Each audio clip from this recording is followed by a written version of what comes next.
أعوذ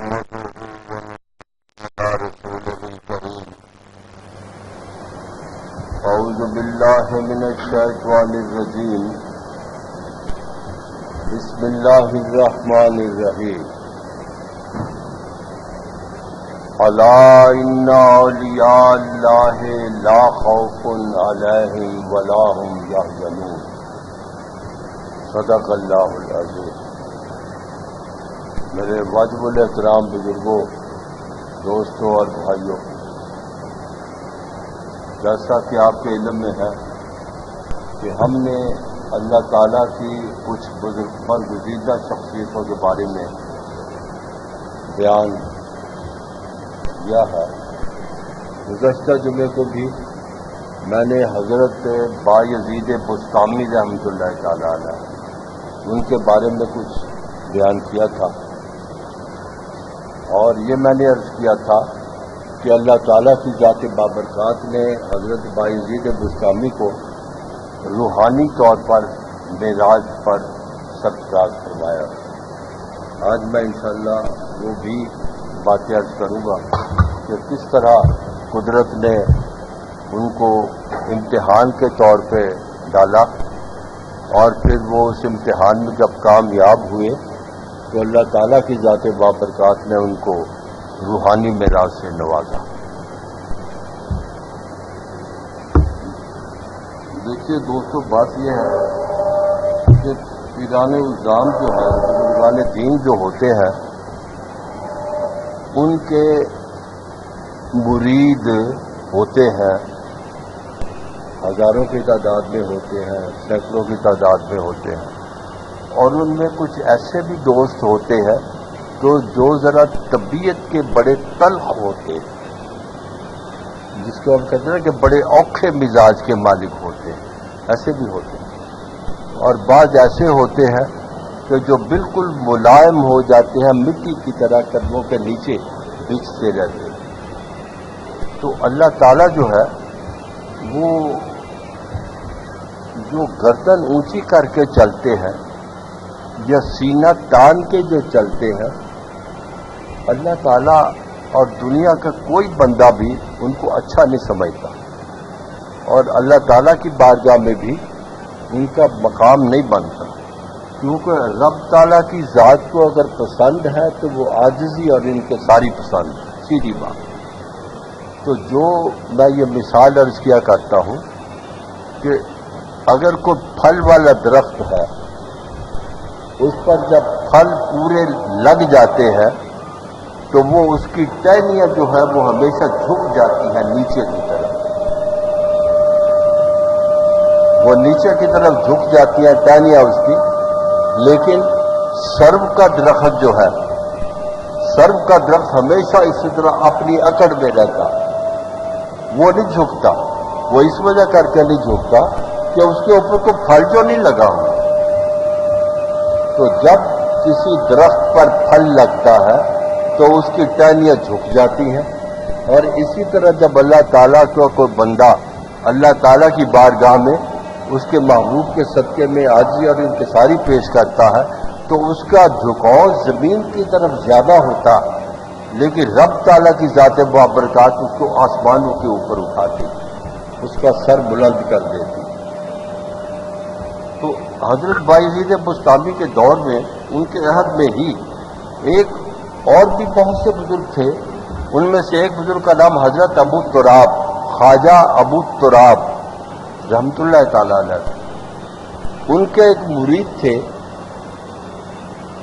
جو بڑے اکھڑ باز تھے، ایک تو اس وجہ کر کے کہ قدرت نے ان کو مقام بھی کچھ دیا ہوا تھا، اور دوسرا تب مفسرین کرام یہ لکھتے ہیں کہ اس بزرگ وہ جو بندہ تھا ابو تراب کا مرید، وہ بہت پیسے والا بھی۔ تو یہ بہت کم دیکھنے میں آیا ہے کہ جو پیسے والا بندہ ہو وہ نرم ہو۔ یہ نہیں میں کہتا کہ نہیں ہوتے، ہوتے ہیں، بڑے عاجز اور انکسار ہوتے ہیں۔ یوں پتہ چلتا ہے کہ جیسے کوئی یہ بیچارے ہمارے صاحب سے غریب بڑے سے بندے ہیں، لیکن جب ان کے بارے میں پتہ چلتا تو وہ پتہ چلتا ہے کہ وہ تو بڑے کروڑ پتی بندے ہیں۔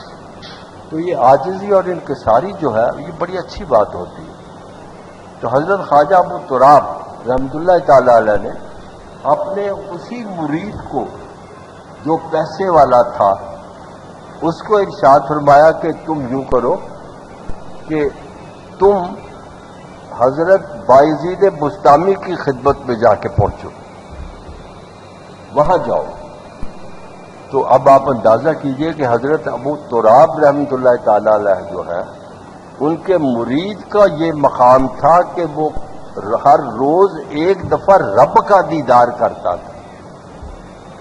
تو اب آپ اندازہ کیجئے کہ مرید کا یہ مقام ہے تو پیر پھر کس مقام کا ہوگا. تو انہوں نے ارشاد فرمایا کہ تم بایزید بسطامی کی خدمت میں پہنچو. تو اس مرید نے عرض کیا کہ جناب جو شخص روز 100 دفعہ رب کا دیدار کرتا ہے وہ بایزید کے پاس کیا لینے جائے گا. ویسے آپ کا حکم ہے تو میں چلا جاتا ہوں، لیکن ذہن نہیں مانتا اس بات کو کہ میں تو خود اللہ تعالیٰ کا 100 دفعہ دیدار کرتا ہوں دن میں. تو حضرت ابو تراب رحمۃ اللہ تعالیٰ نے ارشاد فرمایا کہ اب تم دیدار جو کرتے ہو رب کا اپنی آنکھوں سے کرتے ہو، جب تم بایزید کی بارگاہ میں جاؤ گے تو پھر اس کی آنکھ سے رب کو دیکھو، اس لیے تم کو وہاں بھیج رہا. تو وہ جس کو پنجابی میں کہتے ہیں نا کہ اوکھا سوکھا ہو کے، وہ مرید اوکھا سوکھا ہو کے حضرت بایزید بسطامی کی خدمت جانے کے لیے تیار ہوا اور حضرت ابو تراب اس کو خود لے کے گئے. جب وہ وہاں پہنچے ہیں تو حضرت بایزید بسطامی رحمۃ اللہ تعالی علیہ کیونکہ فنا فی اللہ کے مقام پر ہے، انہوں نے ابو تراب کے مرید کو ذرا باطنی نگاہ سے دیکھا، اندرونی نگاہ سے دیکھا اس کو، اور اس مرید پر حضرت ابو تراب کے مرید پر ایک کیفیت سی طاری ہوئی اور وہ اسی طرح لڑکھڑاتا رہا، تڑپتا رہا یہاں تک کہ وہ گر گیا اور وہ مر گیا، وہ مرید مر گیا. تو حضرت ابو تراب نے عرض کیا کہ سرکار یہ مر گیا. آپ نے ارشاد فرمایا کہ میں نے کب کہا تھا کہ تم اس کو میرے پاس لاؤ. یہ جب تم اس کو کہہ رہے تھے کہ چلو بایزید بسطامی کے پاس جاؤ تو اس نے یہ بات نہیں کی تھی کہ میں تو روز 100 دفعہ دیکھتا ہوں خدا کو، میں وہاں جا کے کیا کروں گا. 100 دفعہ یہ اپنی آنکھ سے دیکھتا ہے، آج ایک دفعہ ہی میں نے اس کو دیکھا تو تڑپ کے مر گیا. اس کو یہ نہیں کہنا چاہیے تھا، اس لیے خدا نے اس کی موت اسی طرح لکھی ہوئی تھی، یہ موت واقعہ ہوئی. عرض کرنے کا مطلب ہے کہ اگر قدرت نے کسی کو مقام دیا ہے تو اس کا مقصد یہ نہیں کہ وہ سب سے اعلیٰ و افضل ہو گیا، بلکہ اللہ تعالیٰ اس کو جتنا، میں تو یہ عرض کرتا ہوں کہ جتنا قدرت کسی کو بلند مقام روحانی طور پہ عطا فرماتا ہے اسی طرح اس کے اندر عاجزی اور انکساری بھی پیدا ہونی چاہیے. اگر اس شخص کے اندر عاجزی اور انکساری نہیں ہے تو وہ سرو کے درخت کی طرح. انسان کو چاہیے کہ اگر اس کو کچھ رب عطا فرماتا ہے تو وہ پھل والے درخت کی طرف جھک جائے، زمین کی طرف جھک جائے تاکہ دنیا والے بھی اس کا احترام کریں اور اس کو بزرگی کے مقام پر محسوس کریں. اسی طرح ایک اور بزرگ تھے، ان کا اس میں گرامی تھا، حضرت احمد خضرویہ رحمۃ اللہ تعالی علیہ. وہ فرماتے ہیں کہ میں آپ سے حضرت بایزید بسطامی کو سلام عرض کرنے کے لیے وہاں گیا ہوں. تو میں نے دیکھا کہ وہ جس محلے میں رہتے تھے حضرت بایزید بسطامی، اس گلی کے کونے کے اوپر، گلی کے سرے کے اوپر ایک شیطان ہے جس کی ٹانگیں اوپر اور سر نیچے وہ لٹکایا ہوا. حضرت خضرویہ عرض کرتے ہیں کہ میں نے حضرت بایزید بسطامی کو عرض کیا کہ سرکار یہ شیطان الٹا لٹک گیا، اس کو کیا ہوا؟ تو آپ نے ارشاد فرمایا کہ یہ میرے پاس کچھ دن ہوئے آیا تھا تو میں نے اس کو کہا تھا کہ تم بستان میں جتنے مرد عورتیں رہتے ہیں ان میں سے کسی کو ورغلانا نہ، ان کو اسلام سے، دین سے ہٹانا مت. تو اس نے میرے ساتھ وعدہ کیا تھا کہ میں کسی کے دل میں کوئی غلط قسم کا وسوسہ نہیں ڈالوں گا. لیکن مجھے آج یہ پتہ چلا کہ اس نے بستان کے ایک شخص کے دل میں وسوسہ ڈالا ہے، گناہ والا. اور جب مجھے پتہ چلا اپنی روحانی مقام کی تحت تو میں نے شیطان کو پلٹ کے ٹانگے اوپر اور سر نیچے کر کے گلی کے کونے پہ لٹکا دیا۔ تو اب اندازہ کیجئے گا کہ حضرت بایزید بسطامی جو ہے قدرت نے ان کو کیسا مقام دیا ہوگا، کیسے ہیں وہ جو قدرت نے ان کو اس طرح نوازا۔ آپ کے بارے میں میں یہ دیکھ رہا تھا، پڑھ رہا تھا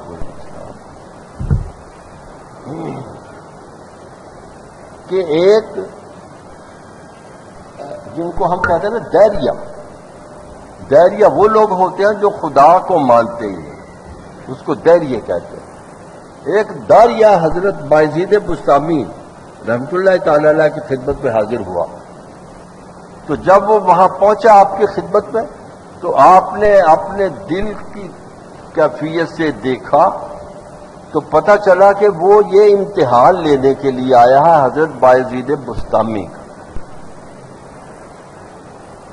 تو انہوں نے حضرت بایزید بسطامی نے ارشاد فرمایا، بھئی کیسے آئے، خیریت ہے؟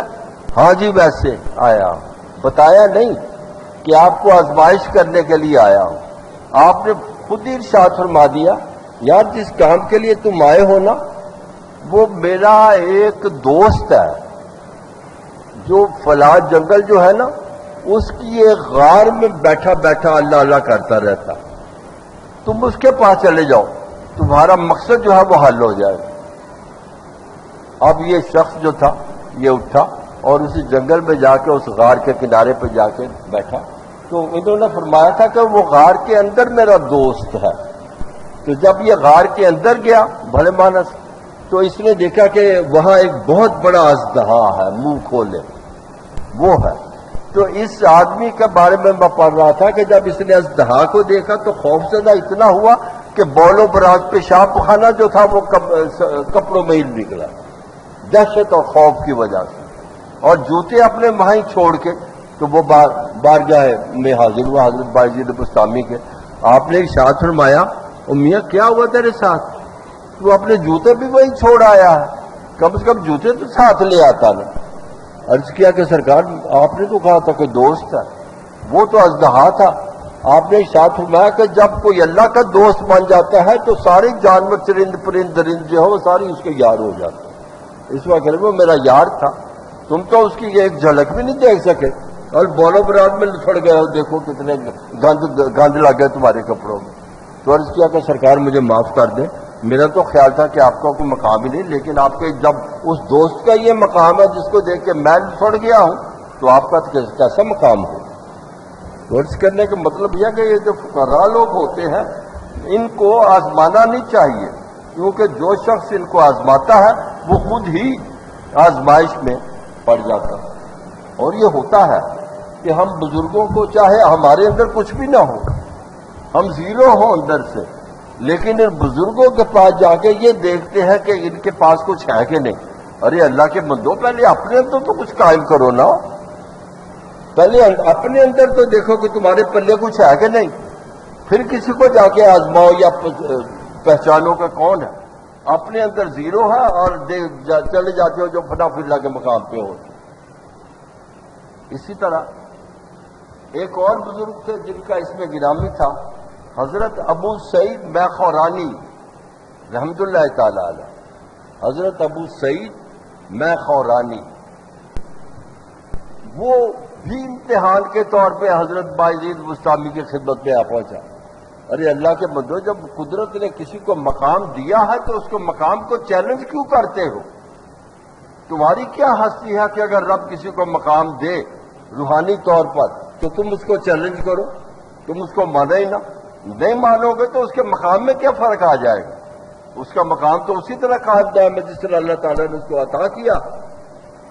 تو یہ بھی بارگاہ ہے، بایزید میں آئے اور عرض کیا کہ جناب وہ میں سلام کے لیے آیا ہوں۔ آپ نے کشف سے دیکھا تو پتہ چلا کہ یہ بھی امتحان میرا لینے کے لیے آیا ہے کہ اس کے پلے کچھ ہے کہ نہیں۔ آپ نے ارشاد فرمایا، یا تم بڑے اچھے آدمی ہو، تم یوں کرو کہ میرا ایک مرید ہے، ان کا نام تھا ابو سعید میخورانی۔ تو آپ نے فرمایا کہ میرا ایک مرید ہے، اس کا نام بھی ابو سعید ہی ہے، لیکن وہ میخورانی نہیں ہے. ابو سعید ہے تو وہ بعد جنگل میں بھیڑ بکریاں چروا رہا ہے، اس کے پاس چلے جاؤ انشاءاللہ تم مقصد میں کامیاب ہو جاؤ. یہ شخص کہتا ہے کہ میں جنگل میں گیا تو واقعی دیکھا کہ وہاں کوئی بندہ ہے جو اللہ تعالیٰ کی بارگاہ میں سر بسجود ہے، سر جھکایا ہوا اللہ تعالیٰ کی بارگاہ میں، اور اس کی بھیڑ بکریاں جو ہے، ہم تو کہتے ہیں نا کہ بھیڑ بکریاں ذرا ادھر ہو جائے تو بھاگ جاتی ہیں، تو ان کے بھیڑ بکریوں کی رکھوالی کے لیے بھیڑیا بیٹھا ہوا. اب بھیڑیا بھیڑ بکریوں کا کیا لحاظ کرے گا؟ وہ تو چیر پھاڑ کے رکھ دیتا بھیڑیا، لیکن ان کی بھیڑ بکریوں کی رکھوالی بھیڑیا کر رہا ہے. اور جب انہوں نے سلام پھیری تو ارشاد فرمایا ابو سعید میخورانی خیریت سے آئے ہوں؟ جی مجھے آپ کے پیر صاحب نے آپ کی خدمت میں بھیجا. اچھا کیا چاہتے ہو، کیا کہنا؟ اب یہ دیکھیے، یہ میں بار بار یہی عرض کر رہا ہوں کہ اگر اللہ نے کسی کو کوئی مقام دیا ہے تو اس کو آزماؤ مت، بلکہ جو آزماتا ہے وہ خود ہی آزمائش میں پڑ جاتا. اس کے تو ساری عمر ہی آزمائش میں گزر جاتی ہے، وہ تو کسی جگہ بھی نہیں رہتا. اس لیے کسی اللہ والے بندے کے پاس جاؤ تو اس کا احترام کرو. اب یہ بھی تو ہے نا کہ ہم لاہور میں ہی دیکھ لیں، اگر ایک اینٹ زمین سے اکھاڑے تو اس کے نیچے سے 10 پیر نکلتے. اتنے پیر ہیں لاہور میں، کمال ہی ہو گئی، انتہا ہو گئی ہے. اب کس کو ہم سچا سمجھے اور کس کو ہم برا سمجھے؟ کس کو کہیں صحیح پیر اور کس کو کہیں کہ یہ غلط پیر ہے؟ میرے دوست، میرے مرید پوچھتے ہیں کہ پیر صاحب ہمیں یہ بتائیے کہ سچا پیر جو ہے، سچا پیر جو ہے، اس کی نشانی کیا ہے کہ ہم اس کو پہچان سکیں؟ تو یہ کوئی بڑا کام نہیں، بڑی مشکل کام تو نہیں نا. میں ہمیشہ ان کو یہ عرض کرتا ہوں کہ اگر کسی اللہ والے بندے کے پاس جاؤ، اگر کسی بزرگ شخصیت کے پاس جاؤ اور وہاں جا کر تمہارے دل کو اطمینان ہو جائے، تمہارا دل پرسکون ہو جائے، تو سمجھو کہ وہ اللہ والا بندہ. اور اگر وہاں جا کے تمہیں یہ محسوس ہو کہاں پھنس گئے، چلو جلدی اٹھو یہاں سے، چلو بھاگو یہاں سے، تو سمجھو کہ وہ اللہ والا بندہ نہیں، وہ ڈرامہ. بڑی آسان سی یہ سلسلہ ہے دیکھنے کا کہ اگر اطمینان ہوتا ہے تو وہ اللہ والا بندہ، اگر اطمینان نہیں ہوتا وہ ڈرامہ. تو انہوں نے ارشاد فرمایا آپ کے مرید نے، حضرت ابو سعید نے، کہ میاں کوئی بات تو کرو. اور جی اس وقت میرا انگور کھانے کو جی چاہتا، انگور کھانے کو. بھئی کس قسم کے انگور کھانے ہیں؟ اچھا جی ایک تو انگور وہ ہوگا جو انگوروں کا رنگ ہوتا ہے، اور ایک کالے انگور جس کو ہم داخ کہتے ہیں، دال الف خے، داخ کالے انگوروں کو کہتے ہیں، وہ کھانے کو جی چاہتا ہے. لیکن آپ کیسے لائیں گے؟ یہ کہہ رہا ہے آپ کیسے لائیں گے، کیونکہ آج کل موسم تو ہے ہی نہیں انگوروں کا. آپ نے ارشاد فرمایا کہ نہیں یہ کوئی مشکل کام نہیں ہے، اللہ تعالیٰ اپنے بندوں کے لیے ہر مشکل کو آسان کر دیتا. انہوں نے کہا کیا کروں؟ کہا کہ کوئی زمین پر کو دیکھو کہ اتنی سی کوئی لکڑی سی پڑی ہوئی اور خشک سی لکڑی، وہ اتنی سی کانا سا اٹھا کے لیا. انہوں نے بزرگوں نے اس کانے کے 2 حصے کر کے ایک اس جگہ گاڑ دیا اور ایک اس جگہ گاڑ دیا. تو دائیں طرف والا جو کانا گاڑا انہوں نے، اس میں سے انگوری رنگ کے انگور نکلا اسی وقت، اور بائیں طرف والے میں سے کالی داغ نکلا. تو آپ نے ارشاد فرمایا تو کہتا تھا کہ آج کل موسم نہیں ہے. اور جی ہم موسم تو نہیں ہے، عرض کیا کہ دیکھو کہ قدرت نے کرم کیا کہ نہیں، اور تم تو میری آزمائش میں پورے نہیں اترے تو تم میرے پیر کی آزمائش کے لیے کیسے جا پہنچے؟ مت اگر ایسی بات ہو اپنے سے بڑوں کی اس طرح جو ہوتا ہے اس طرح عمل نہ کیا کرو. میں نے عرض کرنے کا مقصد یہ تھا کہ اللہ والے بندے جو ہوتے ہیں قدرت نے ان کو بہت بلند و بالا مقام عطا فرمایا ہوتا. حضرت بایزید بستامی کے بارے میں نے یہ پڑھا کہ آپ کہیں تشریف لے جا رہے تھے کہ نماز کا وقت ہو گیا، اذان آئی، اذان کی آواز سنی اور آپ ایک مسجد میں چلے گئے نماز پڑھنے کے لیے. تو کوئی گناہ تو نہیں نا؟ یہ کہاں لکھا کہ بزرگ جو ہے وہ مسجد میں جا کے نماز نہ پڑھے یا امام صاحب کے پیچھے نماز نہ پڑھے؟ بھائی جماعت کا وقت ہے تو جماعت سے نماز پڑھو. حضرت بایزید بستامی نے نماز پڑھی امام صاحب کے پیچھے. تو جب سلام پھیر دی لوگ جانے لگے تو امام صاحب بدقسمتی سے یہ کہہ بیٹھے حضرت بایزید بستامی کو کیا کہ بزرگوں پیر صاحب آپ کا کام کاج کاروبار تو کوئی ہے نہیں تو آپ روٹی کہاں سے کھاتے ہیں؟ امام صاحب نے پوچھ لیا حضرت بایزید بستامی سے. آپ نے ارشاد فرمایا میں تمہاری بات کا جواب دیتا ہوں لیکن میں پہلے نماز دوبارہ پڑھ لوں. امام صاحب نے کہا کہ ابھی آپ نے میرے پیچھے نماز نہیں پڑھی. کہا نماز تو پڑھی ہے لیکن وہ خراب ہو گئی نماز, وہ تو ضائع ہو گئی. کیسے؟ وہ ایسے کہ جس امام کو یہ نہیں پتا کہ رزق دینے والی ذات رب کی ہے,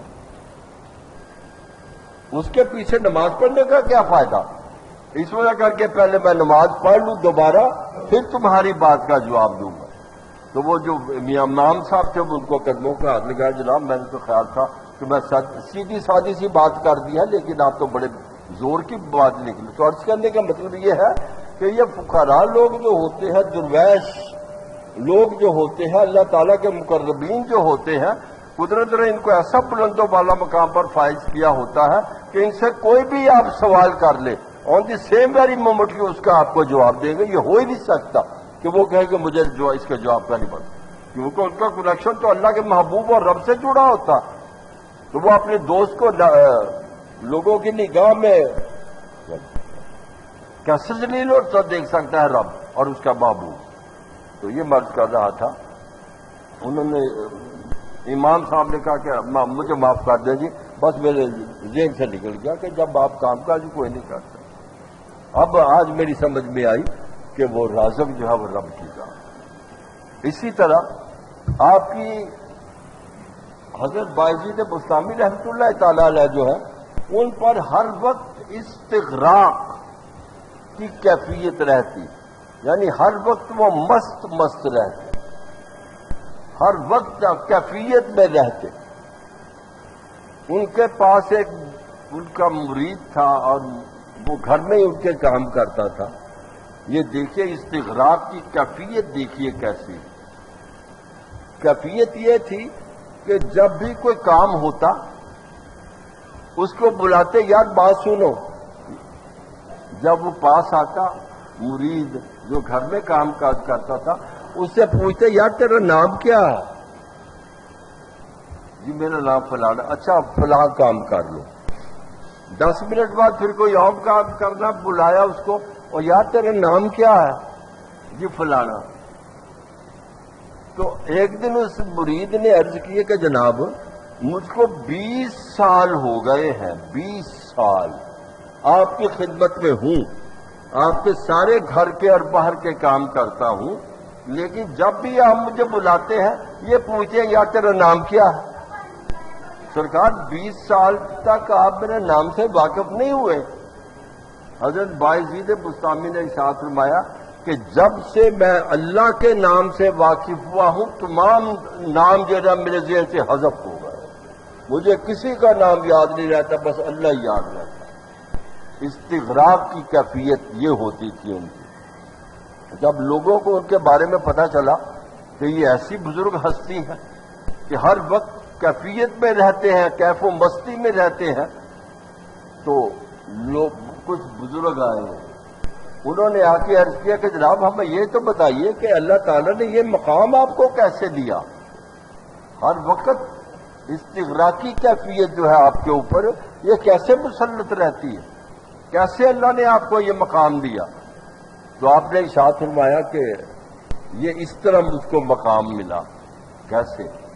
حضرت بایزید بستامی فرماتے ہیں رحمۃ اللہ تعالی علیہ کہ سردیاں سخت تھی, سردی کا موسم تھا, تو میں اپنے حجرے میں تھا, میرے ذہن میں آیا کہ میں باہر جاؤں, باہر نکلوں.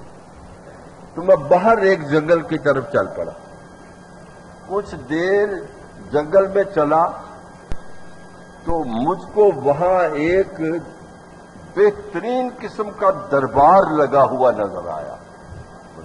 دربار جو کرسیوں سے, میزوں سے, ہر چیز سے اور مزین تھا. لیکن وہاں تھا کوئی نہیں. سردیاں تھی، رات گئے، باہر کون نکلتا پھر جنگل میں جائے. فرماتے ہیں کہ وہاں دربار عمدہ سجا ہوا تھا لیکن بندہ کوئی نہیں تھا. تو میں نے آسمان کی طرف دیکھ کے عرض کیا کہ یا اللہ، یہ تو نے دربار سجایا ہے لیکن بندہ کہاں؟ اس میں بندہ تو ہے ہی کوئی نہیں. تو ندائے غائب آئی کہ بایزید، دربار تو میں نے سجایا ہے لیکن اس دربار کی طرف آتا کوئی نہیں. اپنے دنیاوی جھمیلوں میں پڑے رہتے ہیں، اپنے دنیاوی کام کاج میں پڑے رہتے ہیں، اس دربار کی طرف کوئی نہیں آتا. تو فرماتے ہیں میرے ذہن میں اس وقت یہ خیال آیا. حضرت بایزید بستامی رحمۃ اللہ تعالی علیہ فرماتے ہیں میرے ذہن میں یہ خیال آیا کہ چلو رب سے بات تو ہو رہی ہے نا، تو رب کو میں عرض کر دوں کہ یا اللہ، تیرے جتنے بھی گناہگار بندے ہیں دنیا میں، یا اللہ تو ان کو بخش دے. میرے دل میں یہ خیال آیا کہ رب تعالیٰ کو میں یہ عرض کر دوں. فرماتے ہیں یہ خیال آیا تو دوسرا خیال یہ میرے ذہن میں آیا کہ شافع محشر جو ہیں وہ تو اللہ تعالیٰ کے محبوب کی ذات. شافع محشر تو اللہ کا حبیب ہے، تو میں کیسے کہہ دوں کہ اللہ کے محبوب کی امتیوں کو اور گناہگاروں کو بخش دو؟ میں نہیں یہ کہہ سکتا، یہ سوء ادب ہے. اس لیے میں نے حضور کے ادب کو ملحوظ خاطر رکھتے ہوئے میں نے یہ بات کی نہیں، چپ رہا. تو اسی وقت ندائے غائب آئی رب تعالیٰ کی طرف سے کہ بایزید، تم نے میرے محبوب کی قدر و منزلت کو پہچانا، تو نے میرے محبوب کے مقام کو پہچانا. ہم نے اس مقام کے اور اپنے محبوب کے صدقے میں تجھ کو یہ مقام عطا فرمایا کہ تو ہر وقت استغراق کی کیفیت میں رب سے کوئی نقشے تیرا جڑا رہا. اب اندازہ کیجئے کہ اللہ تعالیٰ کا محبوب ہے، کم پایا نہیں ہے. مقام تو حضور کا ہے نا، ہم وہ کیسے کہہ سکتے ہیں؟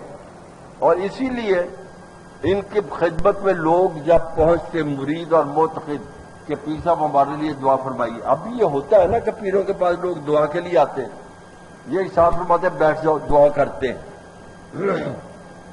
بیٹھ جاؤ دعا کرتے ہیں. تو یہ دعا کیا کرتے؟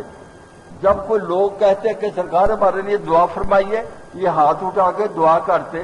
کیا وہ الفاظ دیکھیے کیسے ہیں. وہ الفاظ یہ ہیں کہ یا اللہ تو رب ہے.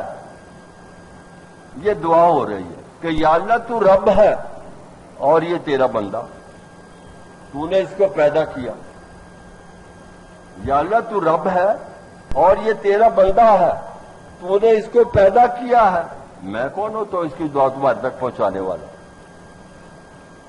خالق جانے اور مخلوق جانے، میں درمیان میں کیوں آؤں؟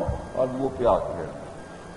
اور جب یہ منہ پہ ہاتھ پھیر لیتے وہ جس دعا کے لیے آئے ہوتے ہیں اسی وقت ہی وہ دعا جو ہے اللہ تعالیٰ کی بارگاہ میں قبول ہو جائے. لیکن یہ نہیں کہتے جس طرح ہم کہتے ہیں نا کہ یا اللہ میرا مرید فلاں دعا کے لیے گیا، میرا دوست فلاں دعا کے لیے، یا اللہ اس کی دعا قبول کر. یہ نہیں نا، یا اللہ تو خالق ہے، وہ تیری مخلوق ہے، تو جانے تیرا مخلوق جانے، تو ان کی دعا قبول. ان کے دعا کا طریقہ یہ تھا. بس اپنے اپنے طریقہ کار ہوتے ہیں نا. تو عرض کرنے کا مطلب یہ ہے کہ یہ اللہ تعالیٰ نے کرم کیا تھا ان پر. ان کی بارگاہ میں نے پڑھا کہ ان کے پاس کچھ علماء کرام، یہ ہوتا ہے بزرگان دین جو ہوتے ہیں، اللہ تعالیٰ کے مقربین شخصیتیں جو ہوتی ہیں، ان کے پاس علماء کرام بھی آتے ہیں. کیونکہ علماء کرام کے پاس علم الکتاب ہوتا ہے، کتابی علم ہوتا ہے. لیکن فقراء کے پاس علم الکتاب بھی ہوتا ہے، علم الالقاء بھی ہوتا ہے، علم لدنی بھی ہوتا ہے اور علم المشاہدہ بھی ہوتا ہے. اس وجہ کر کے علماء کرام بھی فقراء کے پاس پہنچتے. کچھ علماء کرام حضرت بایزید بستامی کی بارگاہ میں پہنچے تو عرض کیا کہ سرکار آپ ہمیں یہ فرمائیے عرش کیا ہے؟ عرش کیا ہے؟ حضرت بایزید بستامی نے ارشاد فرمایا وہ میں ہوں، عرش میں ہوں. یہ فرشتے کیا ہیں؟ وہ میں ہوں۔ پیغمبر کیا ہے؟ وہ میں ہوں۔ یہ لوح جو ہے یہ کیا ہے؟ وہ میں ہوں۔ قلم جو ہے وہ کیا ہے؟ وہ میں ہوں۔ تو عرض کیا کہ جناب یہ کیسے بات بن گئی؟ سب کچھ ہی آپ نے فرمایا ہاں۔ وہ کیسے جناب؟ ہماری سمجھ میں بات نہیں آئی۔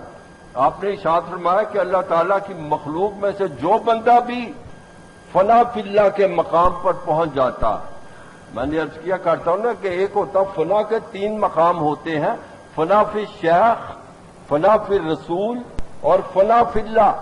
تو جو فنا فی اللہ کے مقام پر پہنچ جاتا ہے تو آپ نے ارشاد فرمایا کہ سب کچھ پھر وہی بن جاتا ہے۔ آپ اندازہ کیجئے گا کہ عرش بھی یہی ہے، سب کچھ یہی۔ تو اللہ تعالیٰ کے احکامات کے مطابق اور اللہ تعالیٰ کے فرمان کے مطابق دوستو، کل من علیہا فان ویبقی وجہ ربک ذو الجلال والاکرام، ہر چیز فانی ہے اور جو باقی رہنے والی ذات ہے وہ رب تعالیٰ کی ذات۔ کل نفس ذائقۃ الموت، ہر نفس نے موت کا ذائقہ چکھنا، ہر ایک نے مرنا۔ اللہ کی ایک بزرگ شخصیت تھی، ان کا نام حضرت ابو موسیٰ رحمت اللہ تعالی علیہ۔ وہ فرماتے ہیں کہ میں رات کو سویا ہوں تو میں نے خواب دیکھا۔ کیا خواب کیا تھا؟ کہ جیسے میں عرش کو اپنے سر پر رکھ کر چل رہا، عرش کو اپنے سر پر رکھ کر چل رہا ہوں۔ رب کون ہے؟ تو میں نے فرشتوں کو یہ کہا کہ تو رب سے جا کے پوچھ کہ اس سے میرا کیا رشتہ؟ مجھ سے پوچھو نا رب کون ہے، تو رب سے جا کے پوچھ کے اسے میرا رشتہ کیا ہے؟ ارشاد فرمایا کہ اگر میں یہ کہہ دوں کہ رب جو ہے وہ میرا خدا ہے، رب جو ہے وہ میرا خدا ہے، اور خدا کہے کہ یہ میری مخلوق ہی نہیں، تو میرے پاس اس کا کیا جواب ہوگا؟ میں کیا کروں گا؟ اس لیے کر کے رب سے جا کے پوچھو کہ یہ کون ہے۔ تو جب ملائکہ رب کی بارگاہ میں حاضر ہوئے تو رب کو عرض کیا کہ یا اللہ وہ کیسا بندہ آیا قبر میں، آپ کے حکم کے مطابق ہم نے اسے پوچھا میرے ربوں کا، وہ کہتا مجھے کیا پوچھو، رب سے جا کے پوچھو میرا اسے کیا رشتہ۔ رب نے ارشاد فرمایا کہ نہ اب نہ اس کے پاس جانا، وہ میرا بڑا یار ہے، بڑا پکا دوست ہے، وہ پاس ہو گیا، اب نہ اس کے پاس جانا۔ تو اس طرح فرماتے ہیں کہ اس طرح میری جان خلاصی ہو گئی، میں نے رب پہ ڈال دیا، رب تعالیٰ نے کہا کہ جاؤ یہ میرا یار ہے، اس کو کہنے کچھ۔ اسی طرح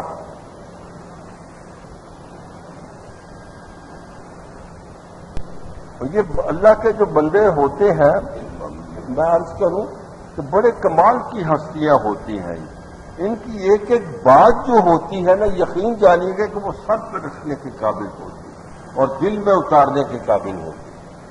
اب یہ دیکھیے گا کہ میں نے ان کے بارے میں عرض کیا تھا نا کہ ان کو روحانی معراج بھی حاصل ہوا، وہ اس کی میں چند باتیں آپ کے سامنے رکھتا ہوں کہ کیسے۔ حضرت بایزید بسطامی رحمت اللہ تعالی علیہ ارشاد فرماتے ہیں کہ میں اپنے حجرے میں تھا، یہ روحانی معراج کی بات ذرا بڑے پیار سے سنیے گا۔ میں اپنے حجرے میں تھا کہ ایک دم ندائے غیب آئی، کیونکہ فنا فی اللہ کے مقام پہ تھے تو رب کی آواز ہی آنی تھی۔ ندائے غیب آئی کہ بایزید، یہ میں ذرا آہستہ آہستہ بولوں گا تاکہ دوستوں کے ذہن میں آ جائے، بایزید یہودیوں والا لباس پہن لو آج، یہودیوں والا۔ تو اب وہ یہ کہہ سکتے تھے کہ یا اللہ میں تو مسلمان ہوں، میں تو اتنا بلند، تو نے مجھے مقام دیا تو مجھے یہودیوں والا لباس کیوں پہنا رہے ہو؟ نا، کیونکہ یہ لائن ہی ایسی ہے روحانی لائن کہ there is not to reason why, there is but to do and die, کرو اور مر جاؤ، کیوں کی گنجائش نہیں کہ میں کیوں کروں جی۔ اسی وقت یہودیوں والا لباس منگوایا اور زیر تن کر لیا، پہن لیا یہودیوں والا لباس، ماشاءاللہ داڑھی تو تھی نا۔ پھر ندائے غیب آئی کہ بایزید یار لباس تو تو نے پہن لیا، لیکن وہ یہودی لوگ جو ٹوپا، ہم تو ٹوپی پہنتے ہیں نا، یہ وہ ٹوپی نہیں، وہ ٹوپا پہنتے ہیں، اتنا لمبا ہوتا ہے یہاں تک تو کون سی بنی ہوئی اور پیچھے پھنگا لٹک رہا ہو، یہودیوں کا وہ ٹوپا۔ نے دانا لایا بھائی کہ باعزید اب یوں کرو، وہ ٹوپا بھی پہن لو۔ بہت اچھا جی، بازار سے ٹوپا منگایا وہ بھی پہن لو، یہودیوں والا لباس، یہودیوں والا ٹوپا۔ اب کیا ہونے والا تھا ان کے ساتھ؟ نے دانا لایا بھائی کہ باعزید تمہارے اس شہر میں آج یہودیوں کا جلسہ ہو رہا، دیکھو یہ معراج روحانی ہونے والی ہے ان کو، تمہارے اس شہر میں یہودیوں کا جلسہ ہو رہا، تم اس جلسے میں چلے جاؤ۔ اب یہ کہہ سکتے تھے کہ یا اللہ میں مسلمان یہودیوں کے جلسے میں چلے جاؤں، وہاں جا کے کیا کروں گا؟ نہ، یہودیوں کے جلسے میں چلے جاؤ۔ اب سب یہودی وہاں بیٹھے ہوئے اسی لباس میں، جس لباس میں یہ بھی باعزید بھی لباس پہنا ہوا یہودیوں والا، ٹوپا پہنا ہوا یہودیوں والا۔ تو وہاں ان کے جو پادری تھے وہ اٹھ کے کھڑے ہوئے کچھ تقریر کرنے کے لیے کھڑے ہوئے۔ جب وہ اٹھے ہیں کوئی تقریر کرنے لگے تو ان کے منہ سے ایک لفظ بھی نہ نکلا، اس پادری کے منہ سے۔ وہ کہنے لگا پادری مجھے یوں محسوس ہوتا ہے کہ جیسے ہم یہودیوں کے درمیان کوئی محمد ہی آ گیا ہے، جہاں تک وہ محمد ہی اٹھ کے کھڑا ہو جائے، محمد ہی اٹھ کے کھڑا ہو جائے۔ حضرت باعزید بستامی فرماتے میں نہیں کھڑا ہوں، میں بیٹھا رہا۔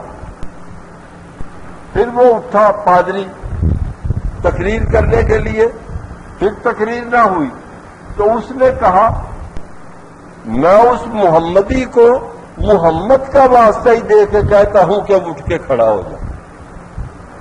حضرت باعزید بستامی فرماتے ہیں کہ جب میں نے اس کو محمد کا واسطہ دیا میں اٹھ کے کھڑا ہو گیا۔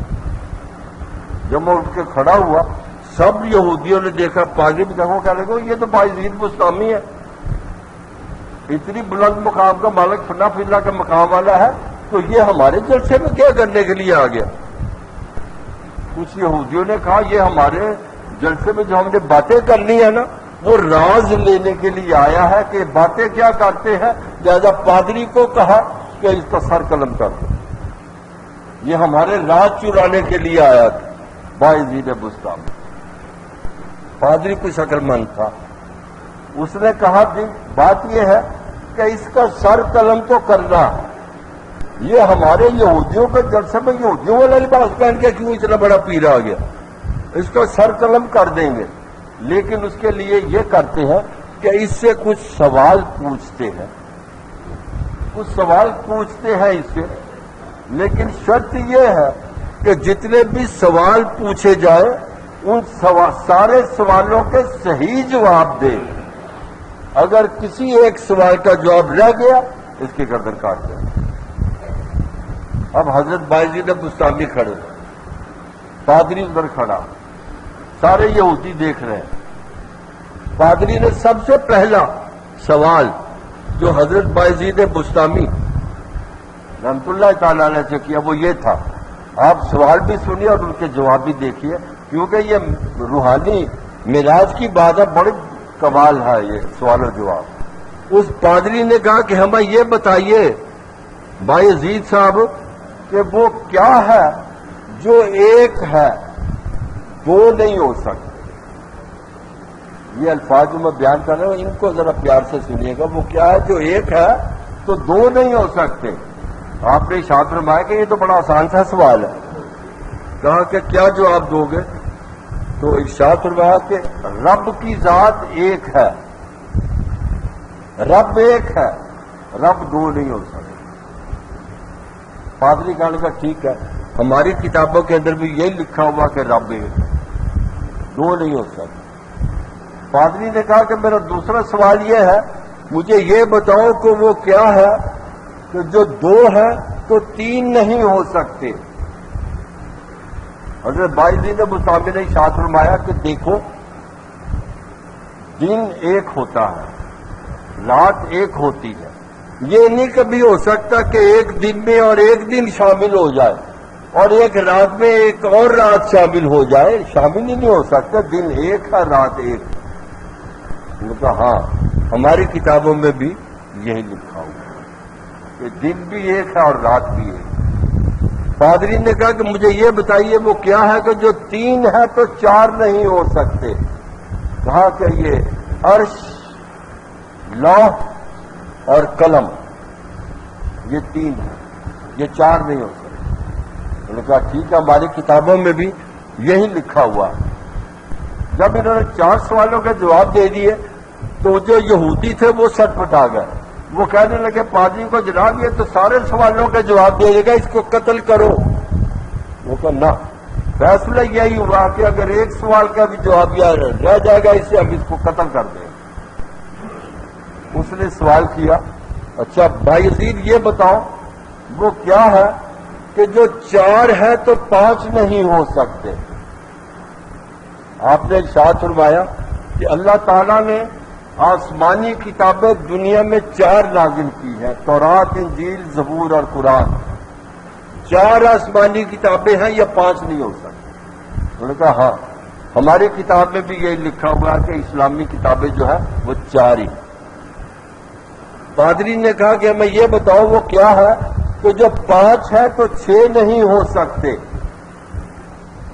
حضرت بایزید بسطامی نے ارشاد فرمایا کہ مسلمانوں پر 5 نمازیں فرض ہیں، 6 تو نہیں نا، 5 نمازیں فرض ہے، 6 نہیں ہو سکتی۔ انہوں نے کہا ہاں ہماری کتابوں میں بھی یہ لکھا ہے۔ پادری نے کہا مجھے یہ بتائیے وہ کیا ہے جو 6 ہے تو 7 نہیں ہو سکتے؟ حضرت بایزید بسطامی نے ارشاد فرمایا کہ رب ارشاد فرماتا ہے کہ میں نے زمین و آسمان کو 6 دنوں میں تخلیق کیا، لہذا 6 دن یا 7 ہو ہی نہیں سکتے۔ پادری نے کہا مجھے یہ بتائیے وہ کیا ہے جو 7 ہے تو 8 نہیں ہو سکتے؟ حضرت بایزید بسطامی نے قرآن پاک کی وہ آیت کریمہ تلاوت فرما دی جس میں رب ارشاد فرماتا ہے وَبَنَيْنَا فَوْقَكُمْ سَبْعًا شِدَادًا وَجَعَلْنَا سِرَاجًا وَهَّاجًا، کہ میں نے تمہارے اوپر 7 سخت قسم کے آسمان تخلیق کر دیے اور اس میں اپنی نشانیاں مقرر کر دی ہیں، چاند، سورج، ستارے، سیارے۔ لہذا آسمان 7 ہے، یہ 8 نہیں ہو سکتے۔ انہوں نے کہا پادری نے کہ ہماری کتاب میں بھی یہی لکھا ہوا ہے کہ آسمان 7 ہی۔ اب یہودیوں نے پھر شور مچایا اور جناب یہ تو جواب دیتا جا رہا ہے، یہ اس کو قتل کرو۔ نہ، قتل نہیں کرنا اس وقت تک جب تک یہ جواب نہ دے۔ پادری نے کہا کہ میں اب یہ سوال ہے جو کرنے لگا ہوں، جلاد کو بلاؤ، اس کو کہو تلوار لے کے کھڑا رہے، جب میں سوال کرنے لگا ہوں اس سوال کا اس کے پاس جواب نہیں ہوگا، اور جب میں اشارہ کروں تلوار مار کے اس کی گردن اتار دو۔ بایزید بسطامی اس کی گردن اتار دو۔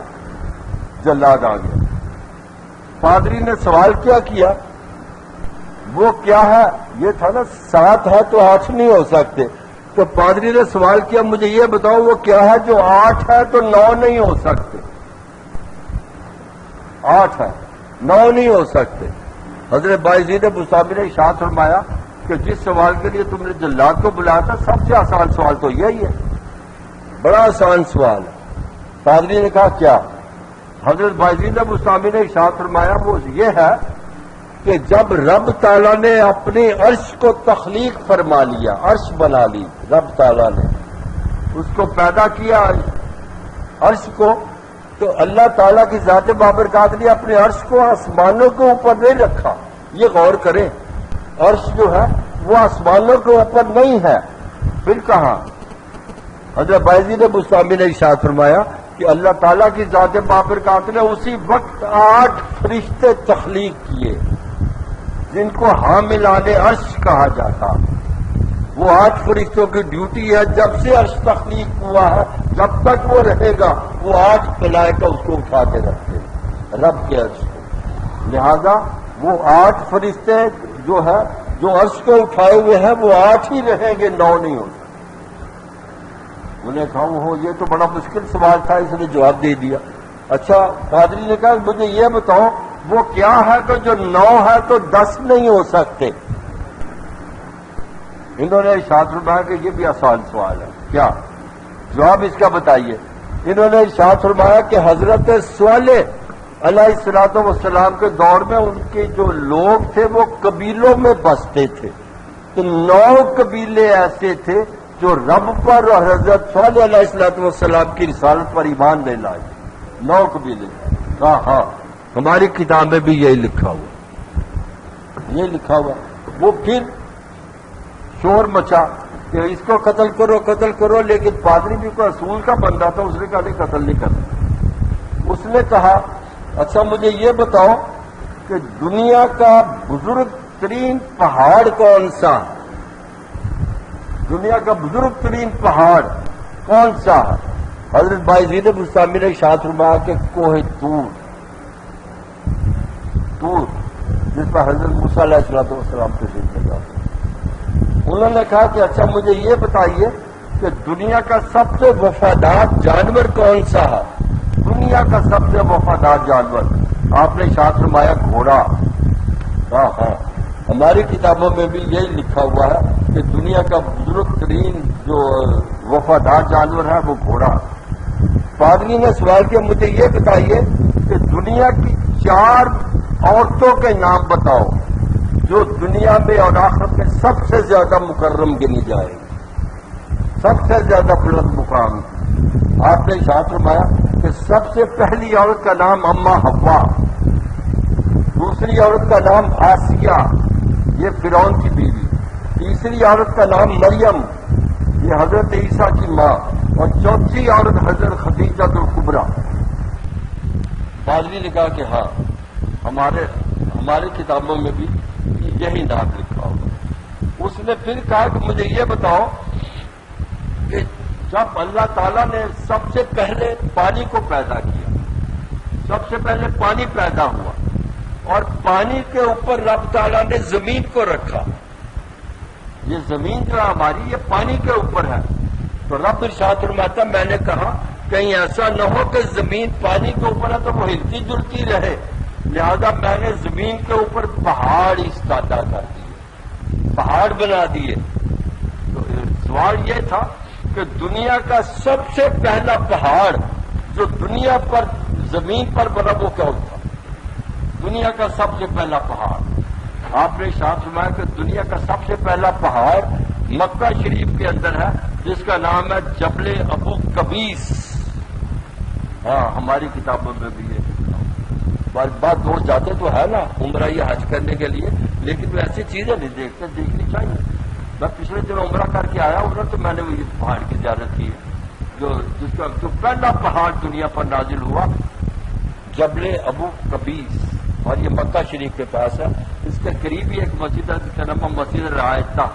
یہ وہ مسجد ہے کہ جب حضور مدینے سے مکہ تشریف لائے تو مکہ میں سب سے پہلی مسجد جو بنی اس کا نام مسجد رعایتہ ہے، اس کے سامنے جبل ابو قبیس۔ اب اگر کبھی جانے کا اتفاق ہو تو وہ ضرور دیکھیے۔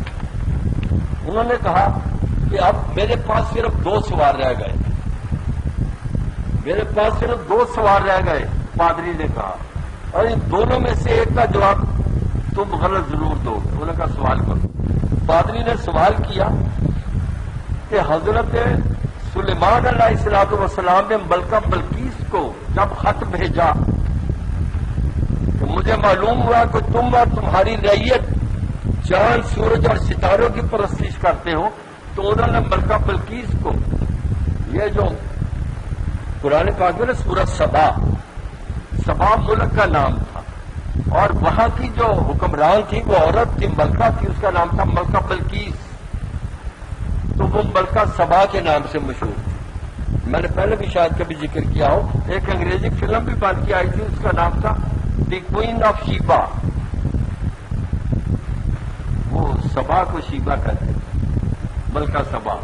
اچھا، تو حضرت سلیمان علیہ السلام نے اس کو ملکہ بلقیس کو ایک پانی بھیجا تھا، پانی بوتل میں ڈال کے، لیکن وہ پانی ایسا تھا کہ نہ وہ آسمان سے برسا تھا نہ زمین سے نکلا تھا۔ تو پانی تو وہی ہے نا جو بارش برسے آسمان سے یا زمین سے نکلے، تو وہ نہ آسمان سے برسا نہ زمین سے نکلا، تو وہ پانی کون سا تھا؟ جلاد کو حکم دیا تیار ہو جاؤ، اس کا اس کے پاس جواب نہیں۔ آپ نے پھر ارشاد فرمایا کہ سب سے آسان سوال یہی، سب سے آسان سوال یہی کہ وہ پانی کون سا تھا۔ پادری نے کہا بولو کون سا پانی تھا؟ انہوں نے ارشاد فرمایا کہ جب حضرت سلیمان علیہ الصلوۃ والسلام نے ہرکاروں کو بھیجنا چاہا ان کے پاس، تو اپنے استبل سے گھوڑے منگوائے، گھوڑے استبل سے منگوائے، اور گرمیوں کا موسم تھا، ان گھوڑوں کو اس نے بھگایا، ان کے سائز جو تھے وہ گھوڑوں کو بھگاتے رہے، تو ان کے جسم پر جو پسینہ آ گیا وہ پسینہ انہوں نے بوتل میں بند کر دیا۔ اب یہ پانی ہے، نہ آسمان سے برسا نہ زمین سے نکلا۔ تو پادری نے کہا ہاں بالکل یہی پانی تھا۔ تو انہوں نے ارشاد فرمایا کہ آپ میں جاؤں؟ نہیں، ایک اور سوال ہے، تمہاری جان تو ہم نے لینی ہے نا، اب ایک اور سوال ہے، اس کا جواب دے دو، اگر جواب دے دو کہ چلے جاؤ، ورنہ تمہارا سر تو یہی کٹے گا نا۔ حضرت بایزید بستامی نے ارشاد فرمایا کہ اب بتاؤ آخری سوال کون سا؟ تو پادری نے کہا آخری سوال یہ ہے، ایک درخت ہے، ایک درخت ہے، اس کی 12 شاخیں نکلی ہوئی، ہر شاخ پر 30 پتے ہیں، پتے ہوتے ہیں درختوں کی شاخوں پر، ایک درخت ہے اس کی 12 شاخیں ہیں، ہر شاخ پر 30 پتے ہیں، اور ہر پتے کے اوپر 5 پھول ہیں۔ ایک درخت، اس کی 12 شاخیں، ہر شاخ پر 30 پتے، اور ہر پتے کے اوپر 5 پھول ہیں۔ ان 5 پھولوں میں سے 2 پھول ہمیشہ دھوپ میں رہتے ہیں اور 3 پھول ہمیشہ سائے میں رہتے ہیں۔ یہ سوال پادری صاحب نے کیا۔ آپ نے ارشاد فرمایا کہ اور سوال ہو تو وہ بھی ذہن میں رکھ لو۔ پادری کا نہیں، یہ آخری سوال میرے پاس ہے، اس کا جواب دے دو اور چلے جاؤ۔ انہوں نے ارشاد فرمایا یہ جو تم نے کہا کہ ایک درخت ہے اس کی 12 شاخیں ہیں، تو دنیا میں ایک سال ہوتا ہے، سال ایک، اس کے 12 مہینے ہوتے ہیں، 12 مہینے ہوتے ہیں، اور ہر یہ جو آپ نے کہا 12 شاخیں ہیں وہ 12 مہینے ہیں۔ آپ نے یہ کہا کہ ہر شاخ پر 30 پتے ہیں، تو ہر مہینے میں 30 دن ہوتے ہیں۔ آپ نے کہا کہ ہر پھول کے اوپر، ہر پتے کے اوپر 5 پھول ہیں، تو یہ 5 نمازیں ہیں جو مسلمانوں پر فرض کی گئی تھی، ان میں سے 2 دھوپ میں رہتی ہیں، ظہر اور عصر کی نماز، مغرب عشاء اور فجر جو ہے وہ سائے میں رہتی ہے۔ پادری نے کہا کہ بات بالکل ٹھیک۔ تو ارشاد فرمایا کہ اب مجھے اجازت ہے میں جاؤں؟ کہنے لگے آپ اجازت لینے کی ضرورت نہیں ہے، اب آپ جائیے۔ تو حضرت بایزید بستامی جب سوالات کے جواب دے کے گھر پہنچے اپنے حجرے میں، ندائے غائب آئے۔ بایزید آج تو بڑے برے پھنس گئے تھے وہاں جا کے، کیسے کیسے سوال ہوتے رہے، کیسے کیسے تم جواب دیتے رہے، تم جواب دیتے رہے۔ عرض کہ یا اللہ میں نے کیا پھنسنا تھا، آپ کے حکم کے تحت میں نے لباس پہن لیا، یہودی والا ٹوپا پہن لیا، یہودیوں میں چلا گیا، آپ نے حکم دیا۔ پادری سوال کرتا رہا، آپ جواب دیتے رہے، میں زبان ہلاتا رہا۔ تو اس میں میرا کیا کمال تھا؟ یا اللہ تیرا ہی کمال تھا۔ تو رب نے ارشاد فرمایا کہ بایزید یقین کر لو کہ آج تم کو ہم نے روحانی طور پر معراج پر متمکن کر دیا، اور یہ اس طرح روحانی معراج جو تھی حضرت بایزید بستامی کو، تو اب آپ اندازہ کیجئے گا کہ کیسے کیسے سوال تھے، کیسے کیسے جواب آ رہے تھے، اور آپ نے واضح طور پر ارشاد فرما دیا کہ سوال پادری کر رہا تھا، جواب آپ دے رہے تھے، زبان میں ہلا رہا تھا۔ تو ان کا کیا مقام ہوگا کہ اللہ خود بھیجے اور خود ہی جواب عطا فرما دے۔ تو یہ ہے وہ اللہ تعالیٰ کی بزرگ ترین شخصیت جن کو حضرت بایزید بستامی کہتے ہیں، بستام کے رہنے والے ہیں۔ تو اللہ تعالیٰ ہم کو توفیق دے کہ جب ہم ان بزرگوں کے بارے میں کچھ سنیں یا پڑھیں تو یقیناً ان کی باتوں پر یقین کر لیں۔ وما لنا الا البلاغ المبین۔